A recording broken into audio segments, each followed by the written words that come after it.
Yesterday, just as I expected, I came across one of Nigeria's biggest church leaders declaring 100 days of fasting for Nigeria.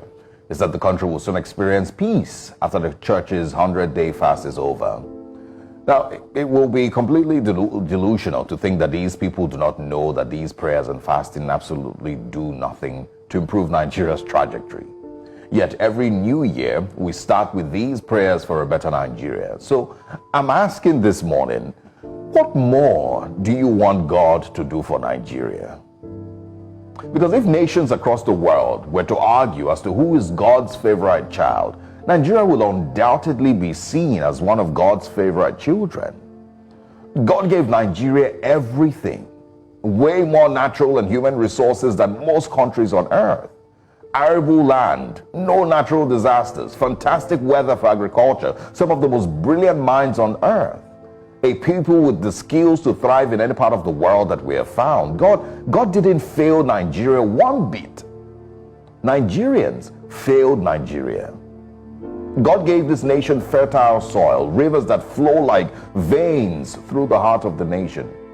Nigeria is not lacking in blessings that we need to pray for.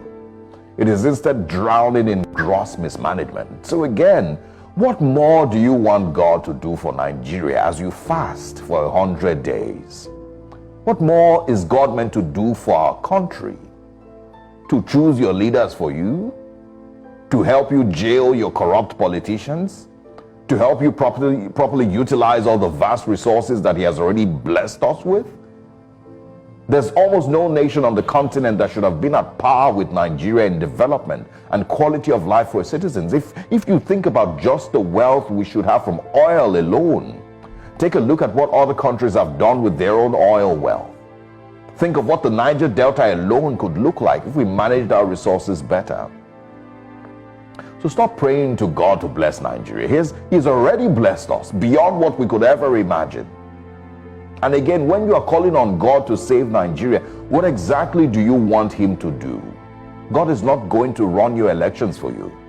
He's not going to run your justice system for you. He will not create a better constitution for Nigeria. All of those things were left for you to handle as Nigerians, the best that you could. But instead, we've allowed the worst to rule over us. We've placed tribe and religion over prosperity as a nation. We've allowed the destruction of our institutions by our fellow citizens. God didn't abandon Nigeria. Nigerians instead have laid our bed this way, and so we must lay on it.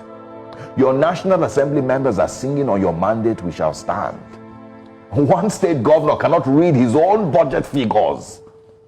One state governor paid his children's school fees till graduation and is currently being welcomed home like a hero. Where do you want God to step in here?